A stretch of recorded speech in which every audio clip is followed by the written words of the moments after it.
कर्मण्येवाधिकारस्ते मा फलेषु कदाचन मा कर्मफल हेतुर्भुर्मा ते संगोत्सव कर्मणि।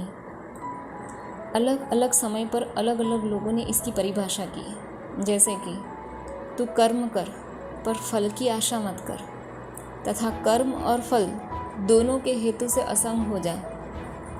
तेरा कर्म करने में ही अधिकार है, उनके फल पर नहीं। आपको कर्म करने का अधिकार है, लेकिन कर्म का फल देने का अधिकार भगवान का है, इत्यादि। एक शब्द के कई अर्थ बन सकते हैं, कई अर्थ निकलते हैं, जैसे कि आम। आम का मतलब आम का फल भी होता है और सर्वसामान्य भी। काल, काल का मतलब समय भी होता है और मृत्यु भी। और एक वाक्य में कई सारे शब्द भी जुड़ते हैं। हर कोई उसे कैसे समझे वो उसकी सोच, समय और परिस्थिति पर निर्भर करता है।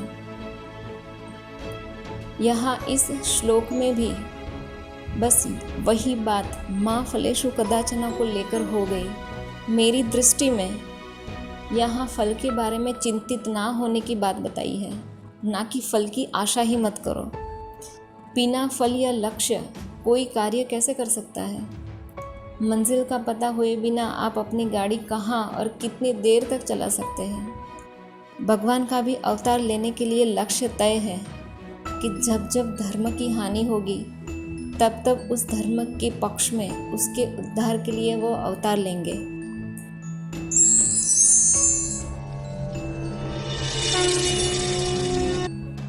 यह श्लोक एक सर्वश्रेष्ठ लीडर ने एक सर्वश्रेष्ठ योद्धा को बताया, वह भी जंग के बीचों बीच संघर्ष भरे वातावरण में। और तब जब एक योद्धा पूरा सामर्थ्य होने के बावजूद निराशा और हताशा से घिरा हुआ था। आपको क्या लगता है, संघर्ष सिर्फ जंग के मैदान में ही होता है? जीवन प्रतिपल एक संघर्ष ही है। यहाँ हर कोई अपनी अपनी जंग लड़ रहा है, बच्चे, बूढ़े, जवान, सभी। आप ये मत समझना कि बच्चे बनना आसान है।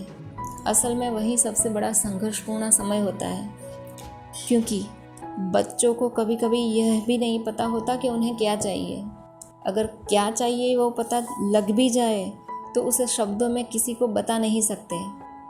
अगर भाषा सीख ली और आ भी जाए, शब्द में बताना आ भी जाए, तो पता नहीं माता पिता उसे जो चाहिए, खिलौना, खाना, वो उसे देंगे भी या नहीं, या उसे हालात के आगे समझौता करना पड़ेगा। यह सब एक संघर्ष का ही भाग है और हम सब में भरपूर सामर्थ्य भी है।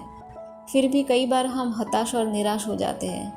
गीता का यह श्लोक हमारे आंतरिक संघर्ष से हमें पार ले जाने की चेष्टा ही है। यहाँ हम फल को एक लक्ष्य या गोल सेटिंग के रूप में देखेंगे। मतलब साफ है कि एक बार बड़ा लक्ष्य चुन लो। अगर लक्ष्य चुन लिया तो उस तक पहुँचने या उसकी चिंता में डूबने की बजाय उसे कैसे पा सकते हैं, बस उसी काम में पूरा ध्यान लगाना है, अपना 100% देना है। क्योंकि लक्ष्य यानी फल मिलेगा या नहीं वो हमारे हाथ में है ही नहीं, लेकिन उसे हासिल करने के लिए जो भी कर्म करना पड़े सिर्फ वही हमारे हाथ में है, यानी हमारा अधिकार क्षेत्र में है। कितना, कब, क्या, कहाँ अपनी एफर्ट लगानी है, सिर्फ वही हमारे अधिकार क्षेत्र में है। साथ में यह भी बहुत ज़रूरी है कि लक्ष्य के साथ साथ अपनी दी गई एफर्ट में भी कर्तापना यानी अटैचमेंट ना रहे। क्योंकि जब हम डिटेच होकर कोई कार्य करेंगे तो उसे पूरा होने पर अहंकार यानी ईगो नहीं बढ़ेगा, और पूरा ना होने पर दुख तो होगा, पर वह इतना नहीं कि हम अपना आपा खो बैठे, अपने खुद के ऊपर नियंत्रण खो बैठे।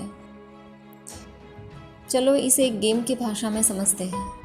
मान लीजिए कि एक प्लेयर का लक्ष्य खेल में गोल्ड मेडल जीतने का है, तो एक बार अपना गोल सेट कर ले। उसके बाद में वो प्लेयर अपनी प्रैक्टिस पर लग जाता है, रात दिन प्रैक्टिस में खपा देता है।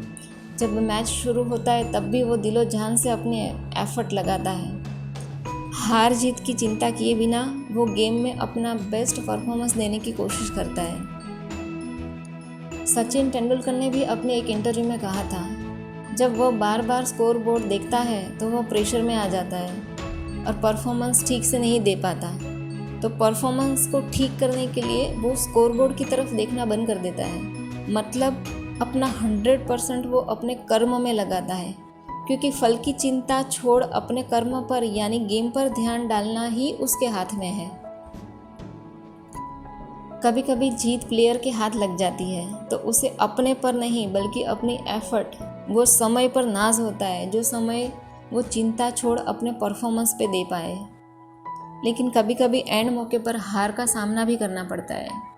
उसकी इतनी रात दिन की मेहनत पर पानी फिर जाता है, लेकिन वह फिर भी उठ खड़ा होता है और नए चांस के लिए अपनी एफर्ट फिर से लगाता है। पुराने प्रयास में रह गई कमी को देखता है और उसे दूर करने की कोशिश में फिर से जुड़ जाता है। बस वैसे ही लक्ष्य को केंद्र में रखिए, लेकिन उसकी चिंता छोड़ सारा ध्यान अपनी एफर्ट यानी कर्म पर लगाए, जो सिर्फ हम ही कर सकते हैं और कोई नहीं, क्योंकि वही हमारा अधिकार क्षेत्र है। उस पर हमारा ही बस चलेगा, और वह भी कर्तापने के भाव छोड़कर, पूरा गोल एंड एफर्ट दोनों से डिटैच होकर, क्योंकि तब ही जीत हासिल होने पर अहंकार नहीं बढ़ेगा और हार जाने पर ग्लानि नहीं होगी।